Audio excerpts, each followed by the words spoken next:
नमस्ते बच्चों, welcome to social crackers. तो आज हम शुरू करने जा रहे हैं वेजिटेशन। ठीक है, vegetation ranges from tall trees to short grass and algae. अब क्या होता है वेजिटेशन में, क्या होता है टॉल ट्रीज फिर शॉर्ट ग्रास सब कुछ देखने को मिलता है, एल्गी एकदम नीचे तक देखने को मिलता है। ठीक है, variation in vegetation is due to differences in climate, physiography and soil. अब ये जो वेरिएशन हमें क्यों देखने को मिलता है, देखिए जहां ज्यादा बारिश हो रहा है, जहां ज्यादा सनलाइट भी गिर रहा है, वहां पे आपको ज्यादा एवरग्रीन ट्रीज देखने को मिल जाएगा। ठीक है, तो अल्टीमेटली क्या होता है कि क्लाइमेट का वजह से जो वेरिएशन हो रहा है, जहां पे आपको ज्यादा रेनफॉल ही नहीं है तो वहां पे आपको कैक्टस वगैरह देखने को मिल जाएगा। तो अल्टीमेटली क्या हो रहा है, देख रहे हैं जो अलग अलग लैंडफॉर्म है, अलग अलग क्लाइमेट है, उसका वजह से हमें वेजिटेशन में क्या होता है वेरिएशन देखने को मिल जाता है। ठीक है, और सोइल का क्वालिटी भी बहुत ज्यादा इंपॉर्टेंट होता है। Climate impact soil types which in turn influence vegetation. तो वही मैंने बताया कि क्लाइमेट की वजह से क्या होता है वो सॉइल को इंपैक्ट करता है, और उसी का वजह से क्या होता है वेजिटेशन भी इंपैक्ट होता है। जहां सॉइल अच्छा रहेगा वहां आपको ज्यादा ज्यादा लंबा लंबा ट्री, ठीक है, और घड़ा सब कुछ हरा भरा देखने को मिलेगा। बट जहां पे क्लाइमेट उतना अच्छा नहीं होगा एंड एडुकेट रेनफॉल नहीं होगा, उसका सॉइल भी अच्छा नहीं होगा, वहां पे आपको क्या होगा उतना अच्छा वेजिटेशन देखने को नहीं मिलेगा। ठीक है, in India diverse climate landforms and soils lead to varied vegetation. तो ये इंडिया में क्या होता है कि इतना जो डाइवर्स क्लाइमेट है, इतना जो हमारे पास डाइवर्स लैंडफॉर्म है, जो मैंने पूरा चैप्टर ही पढ़ाया है, ठीक है, और जो सॉइल है उसका वजह से क्या होता है हमारा जो वेजिटेशन भी है वहां पे हमें वेरिएशन देखने को मिल जाता है। ठीक है, Indian vegetation is classified into 6 types, ये इंपॉर्टेंट है। Evergreen, monsoonal, dry thorny, grassland, mangrove and mountain. तो ये हमें 6 टाइप का देखने को मिलता है। देखिए ये आपका बुक में ऑलरेडी है, तो मैं उतना एक्सप्लेन नहीं करूंगा, कुछ कुछ आपको दिखा देता हूँ। जैसे माउंटेनस वेजिटेशन ये रहा, ठीक है, ये देखने को मिल गया। फिर आपका कैक्टस वेजिटेशन ये देख लीजिए, ठीक है, और क्या दिखा दो, एवरग्रीन वेजिटेशन ये पार्ट में आपको थोड़ा थोड़ा देखने को मिल रहा है। ठीक है, और ग्रासलैंड वेजिटेशन ये हो गया। ठीक है, तो अल्टीमेटली यही सब चीज है। ये आप खुद भी एवरग्रीन वेजिटेशन यहाँ भी देखने को मिल रहा है वेस्टर्न घाट के आसपास। ठीक है, तो अल्टीमेटली आपको ये सब चीज है, तो ये आप खुद भी कर लोगे, ये आपके बुक में ही है, मैं अपलोड कर लेंगे, यहाँ टाइम वेस्ट ज्यादा नहीं करेंगे। ठीक है, the evergreen vegetations are found to grow in regions having average annual rainfall of more than 200 centimetre and temperature between 25 degree Celsius and 27 degree Celsius. तो हमें एवरग्रीन वेजिटेशन कहाँ कहाँ देखने को मिलता है, जहां पे जो एनुअल रेनफॉल है वो मोर देन 200 सीएम हो, और जहां पे टेम्परेचर हो वो 25 डिग्री सेल्सियस से 27 डिग्री सेल्सियस का बीच में हो। ठीक है, this vegetation generally include tall and big trees and they form thick forest. अब देखिए जहां भी एवरग्रीन फॉरेस्ट, आप जहां भी पूरा हरियाली हरियाली पूरा गाछ ही गाछ, वहां पे वो एवरग्रीन फॉरेस्ट जहां भी आपको देखने को मिलेगा वो क्या होता है देखिएगा एकदम बिग ट्रीज, तो लंबा लंबा, ठीक है, लंबा लंबा गाछ देखने को मिलेगा, लंबा लंबा पेड़ देखने को मिलेगा, एंड उनका जो है वो दे फॉर्म थिक फॉरेस्ट। अब फॉरेस्ट भी क्या होता है काफी होता है हरा भरा एकदम थिक होता है। ठीक है, तो अल्टीमेटली ये आपको पता होगा, the trees are tall up to 45 metre. तो ट्रीज का जो हाइट है वो कितना बता रहे हैं 45 मीटर, बाप रे इतना लंबा। ठीक है, besides tall trees, cane, bamboo, ferns and creepers of various kinds are also found as undergrowth on the ground। तो टॉल ट्रीज के अलावा हमें क्या क्या देखने को मिलता है, कैन देखने को मिलता है, बैम्बू देखने को मिलता है, फर्न्स, क्रीपर्स, ये सब भी हमें देखने को मिल जाता है। क्रीपर्स देखिए क्या होता है, कभी कभी आपने गाछ में ऐसा दिखा होगा, इसे भी क्रीपर्स कहा जाता है। और एक क्रीपर्स देखिए एकदम लैंड के टाइप, लैंड में ऐसा एकदम लगा रहता है एकदम नीचे वाला, इसको भी क्रीपर्स कहा जाता है। ठीक है, तो आपको अब अंडरस्टैंडिंग हो गया क्रीपर्स क्या होता है, वही लिखा हुआ है अंडरग्रोथ वगैरह, जो ग्राउंड पे एकदम मिलता है ना उसे क्रीपर्स। तो हमें क्या होता है एवरग्रीन फॉरेस्ट में लंबा गाछ से लेके एकदम छोटा लेवल तक, स्टार्टिंग में बता दिया था ना, सब कुछ देखने को मिल जाता है। ठीक है, तो या अंडरग्रो ये सब केन, बेम्बू, फर्न्स, क्रीपर्स, ये सब हमें देखने को मिल जाता है। The trees do not shed their leaves in any season of the year and so they are called evergreen forest। ये यहाँ से assertion reason based क्वेश्चन आ सकता है। ठीक है, एवरग्रीन फॉरेस्ट आखिरकार इसका नाम एवरग्रीन ही क्यों रखा, एवरग्रीन ही क्यों बोलता है, क्योंकि क्या होता है इसका जो ये पत्ता झड़ता ही नहीं है, पत्ता कभी निकलता ही नहीं है, एकदम एवरग्रीन एनी टाइम पूरा हरियाली हरियाली रहता है, कभी पत्ता गिरता ही नहीं है। तो होता है ना कुछ गाछ होता है जो पत्ता एकदम सूख जाता है गिरता है, लेकिन यहाँ पे ऐसा नहीं होता है। ठीक है, क्योंकि देखिए इतना रेनफॉल मिल रहा है, इतना सनलाइट मिल रहा है, तो ऑफकोर्स क्या ही गिरना है, पूरा घना भरा रहता है सब कुछ घना घना। ठीक है, जाने का तो मन होता है लेकिन फॉरेस्ट में डर भी लगता है। ठीक है, अल्टीमेटली कहीं बाग उग ना निकल जाए। तो अल्टीमेटली क्या होता है कि the trees do not shed their leaves in any season of the year and so they are called evergreen forest. तो ये क्या होता है कोई भी सीजन में अपना जो है पत्ता नहीं गिराता है, पत्ता नहीं झड़ता है, इसका वजह से क्या होता है ये एवरग्रीन फॉरेस्ट, कभी पत्ता गिरेगा ही नहीं तो एवरग्रीन ही रहेगा ना, एनी टाइम हरियाली हरियाली। ठीक है, the valuable trees which grow in the evergreen forest are shisham, sandal, rubber etcetera. तो ये सब देखिए, ये जब भी आप ये नाम आपको मिले ना, शीशम, सैंडल, रबर, कोई भी गाछ का नाम मिले, अल्टीमेटली फोटो देख लेना। फोटो देखने से क्या होता है हमें याद रहता है, क्योंकि एग्जाम में पॉइंट क्या लिखना है आपको, कहाँ पे क्या मिलता है यही सब तो लिखना है ना। वो अगर आपको याद करना है तो पिक्टो, हमारा जो ब्रेन होता है ना वो पिक्चर्स में इजीली उसे याद कर लेता है। तो कभी भी वर्ड देखो, गूगल में जाओ देख लो। ठीक है, तो अल्टीमेटली मैं कुछ कुछ देता हूँ, बट नेक्स्ट ईयर आपका जो जूनियर्स आएंगे उसे और अच्छे से मिलेगा, क्योंकि मैं अभी जल्दी जल्दी भी हूँ तो उतना सब कुछ डिटेल्स नहीं दे पाता। बट ये शीशम रहा, ठीक है, ये सैंडलवुड, ठीक है। तो अल्टीमेटली ऐसा ऐसा कांची देखिए कितना हरा भरा रहता है एवरग्रीन फॉरेस्ट, ठीक है। चलिए अब आगे बढ़ते हैं।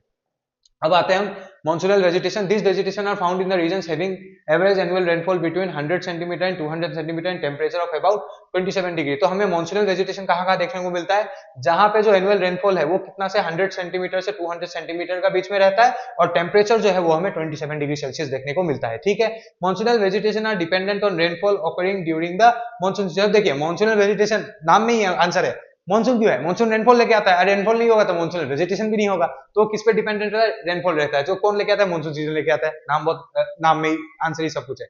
As rainfall and temperature decreases in winter, the soils become dry and the trees shed their leaves during winter। तो ये बहुत देखिए सेवा का यही खूबसूरती है ना, कुछ कुछ लाइंस में सब कुछ बता देता है, और कभी कभी कुछ लाइन को बहुत डिफिकल्ट भी कर देता है। ये बहुत इजी है, क्योंकि रेनफॉल और टेम्परेचर क्या हो जाता है, वो कम जाता है विंटर के टाइम में, तो क्या होता है पत्ता झड़ जाता है, पत्ता जो है वो सूख जाता है और वो नीचे गिर जाता है। तो इसीलिए क्या होता है, trees set there leaves during winter, इसलिए जो ट्री से पत्ता वगैरह कब गिरता है, विंटर के टाइम में। लेकिन एवरग्रीन में क्या होता है, हरा हरियाली हरियाली, जो कोई भी सीजन हो, ठीक है। The sal, teak, siris, sisu, chimel and varieties of bamboos are the major trees of monsoonal forest। तो ये सब जो है ये नाम याद रख लेना, ये इंपॉर्टेंट है एग्जाम के लिए, आपको एग्जाम्पल में लिखना पड़ेगा। और कभी कभी क्या होता है, थोड़ा सा ऐसा पूछ देगा कि teak trees is found in evergreen forest, तो ऐसा भी क्वेश्चन कभी कभी दे दिया जाता है उड़ाने के लिए, तो आपको ये नाम तो याद करना पड़ेगा। और इमीडिएटली फोटो देख लीजिए, जैसे साल है, ठीक है, ये जैसे टीक है, ठीक है, ये सब फोटो देख लेना तो और ज्यादा याद रहता है। और ये कहाँ कहाँ मिलता है, Assam, West Bengal, Bihar, Uttar Pradesh, Himachal Pradesh, some parts of Haryana, Madhya Pradesh, Tamil Nadu, Western Ghats, Eastern Ghats and the eastern parts of the Deccan plateau. बाप रे, इतना जगह मिलता है। And the humid areas of the south Indian states are the regions for monsoonal vegetation grow. This vegetation are also found in Andaman and Nicobar island में भी मिल जाता है। तो इतना जगह मिलता है, कुछ याद कर लेना और लिख लेना अगर शॉर्ट नोट आता है, ठीक है। यहाँ से हमको लगता है कि ज्यादातर चांसेस है वही IMCQ का। Dry thorny vegetation generally grow in the regions where average annual rainfall is less than 50 centimeter and temperature is usually high। अब देखिए थॉर्नी नाम में ही आंसर है, जहां पे रेनफॉल क्या है एकदम कम होता है, 50 सेंटीमीटर से नीचे होता है, और जहां टेम्परेचर बहुत हाई रहता है वहां पे आपको क्या देखने को मिलता है, dry thorny vegetation. The soil is Sandy and the water content in soil is less. तो क्या होता है, सॉइल बहुत सैंडी होता है, वो राजस्थान में रेत हाथ में निकल जाता है, ठीक है। तो रेत जो होता है वो जो सॉइल होता है वो सैंडी रहता है। कहाँ सैंडी में आपको कहाँ अच्छा खासा एवरग्रीन फॉरेस्ट मिलेगा, तो जानने वाला बात है। And the water content in soil, water content में भी सॉइल में कम है, ऊपर से सैंडी भी है, कहाँ ही आपको यहाँ हरा भरा देखने को मिलेगा, ठीक है, सब सूखा सूखा देखने को मिलेगा। So the vegetation have their thorny leaves instead of broad leaves to check evapotranspiration। evaporation transpiration, तो यह प्रोसेस आप लोगों ने साइंस में भी पढ़ा है। तो अल्टीमेटली क्या होता है, जो ब्रॉड लीफ होता है उसमें क्या होता है, जो वाटर कंटेंट सब क्या होता है वो सब प्रोसेस होते रहता है, ट्रांसपिरेशन इवापोरेशन होते रहता है। तो इसका वजह से क्या होता है, हरियाली हरियाली देखने को मिलता है। बट क्या होता है, डेजर्ट में जो होता है, एक तो सॉइल में क्या होता है, सैंडी होता है, उसमें वाटर कंटेंट भी कम होता है, प्लस वो थॉर्नी क्यों हो जाता है, क्योंकि देखिए उसको पता है कि सॉइल में सॉइल का औकात है नहीं पानी मतलब रखने का, तो वो अपने आप को इस तरह एडप्ट कर लेता है क्लाइमेट के अकॉर्डिंग कि उसका जो थॉर्नी वो होता है ना, वहां पे वाटर कंटेंट वो रख लेता है, ताकि उसको पता है ना पहले कि इतना गर्मी होगा तो जो भी पानी मिलता है, इसलिए उसका स्ट्रक्चर क्या होता है, थॉर्नी टाइप हो जाता है, ताकि वहां पे पानी स्टोर रहता है, ब्रॉड लीफ नहीं रहता है, ठीक है। तो पानी स्टोर रहता है, उसको पता है कि मुझे आगे बचा के रखना है, तो उस हिसाब से वो क्या करता है, अपना जो क्लाइमेट के हिसाब से उसका जो है वो लिप से थॉर्नी टाइप हो जाता है, वहां पे पानी स्टोर रहता है, जो जब गर्मी होता है तो उसको हेल्प करता है, ठीक है। अल्टीमेटली यही चीज है। नहीं समझ में आया तो फिर पूछ लेना, क्योंकि जल्दी जल्दी में हूँ, उतना डेप्थ में अब नहीं पढ़ाना है, ठीक है। ये इवापोरेशन ट्रांसपिरेशन आप लोगों को पता होगा, नहीं होगा तो बताना, मैं फिर समझा दूंगा। This type of vegetation is found in the western part of the Thar desert of Rajasthan and southwestern part of Punjab। Acacia, तो ये हो गया, ये कहाँ कहाँ मिलता है, देखिए एक साथ ज्वाइन हो गया है। तो कहाँ कहाँ मिलता है, राजस्थान में मिलता है, south western part of Punjab, ये दो जगह मिलता है आपको ड्राई थॉर्नी वेजिटेशन, ठीक है।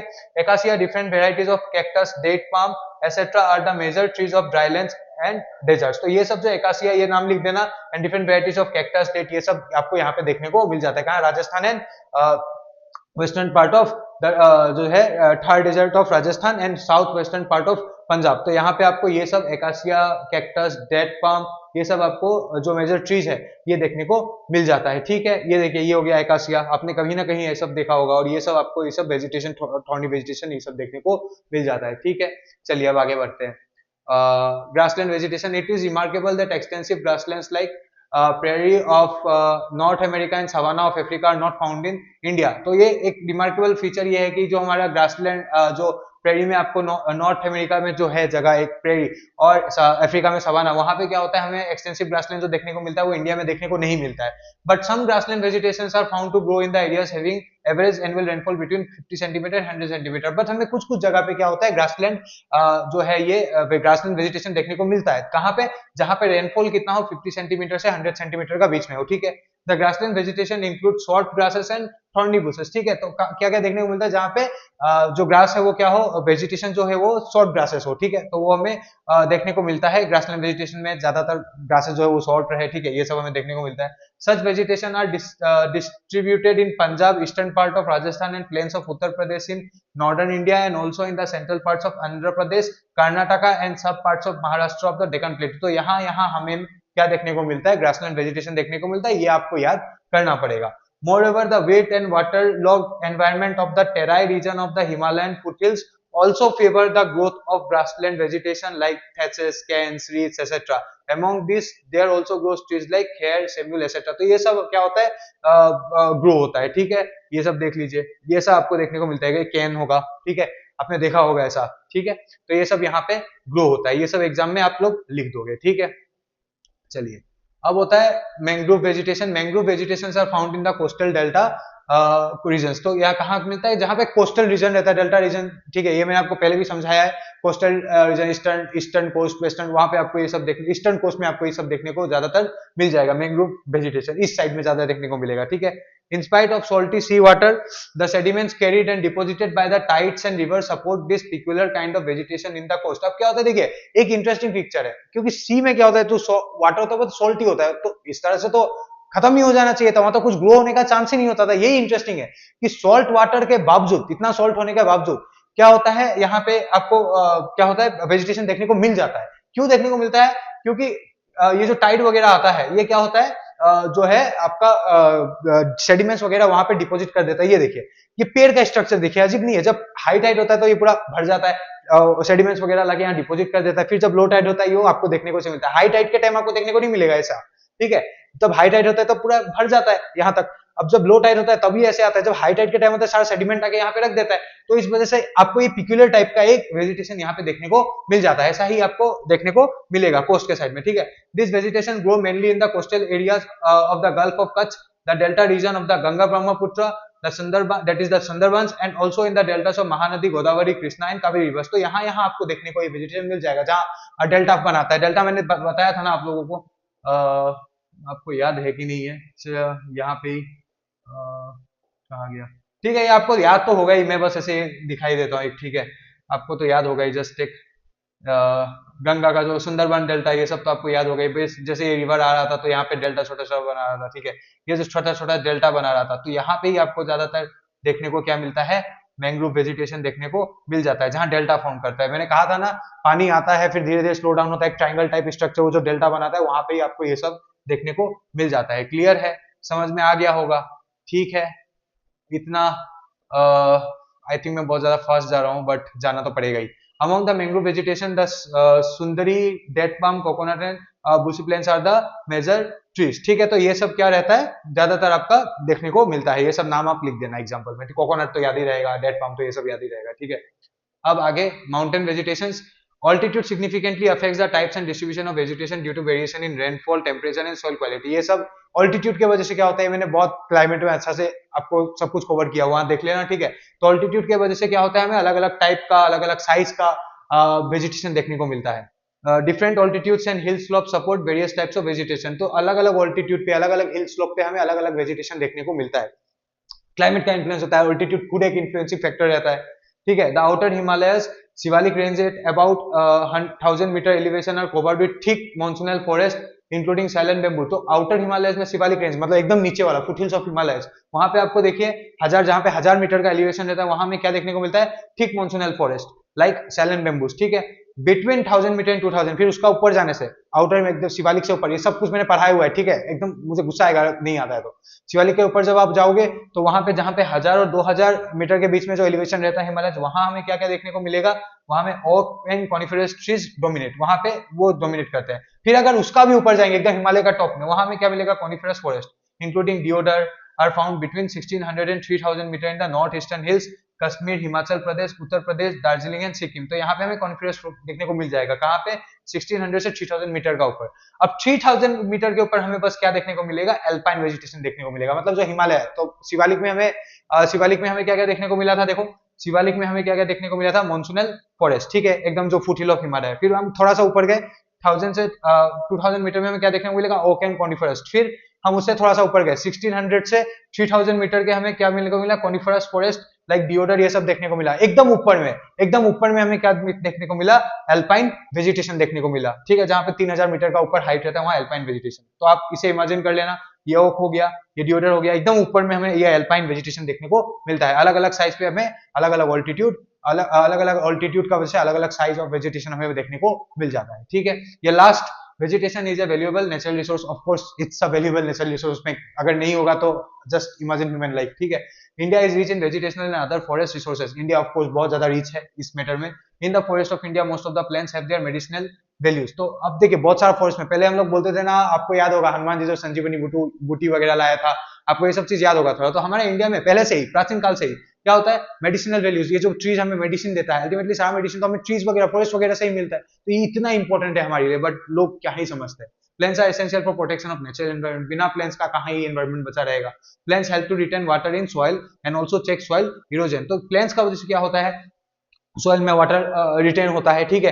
अल्टीमेटली इसी का वजह से सोयल इरोजन भी बचा रहता है। जितना ज्यादा प्लांट होगा उतना ज्यादा, क्योंकि जितना प्लांट होगा सोयल जकड़ के रखेगा, सोयल एकदम पैक्ड रहेगा। प्लांट्स नहीं होगा तो सोयल लूज रहेगा, ठीक है, तो उससे सोयल इरोजन ज्यादा होने का चांसेस। जितना गाछ, जितना पेड़ रहेगा, सोयल एकदम क्लोज रहेगा, क्लोजली पैक्ड, कुछ भी होगा सोयल इरोजन इतना जल्दी नहीं हो पाएगा। लेकिन अगर प्लांट्स होगा ही नहीं तो सोयल जो लूजली पैक्ड होगा, अल्टीमेटली सोयल इरोजन होगा। Plant cover does increase the fertility of soil, plant का वजह से क्या होता है, सोयल का फर्टिलिटी बढ़ जाता है। Many environmental problems arise when forest cover is lost। अभी देखिए जितना भी environmental problem हो रहा है, कहीं भी हो रहा है इंडिया में, क्यों हो रहा है, क्योंकि हमारा जो forest cover है वो धीरे धीरे कमते जा रहा है।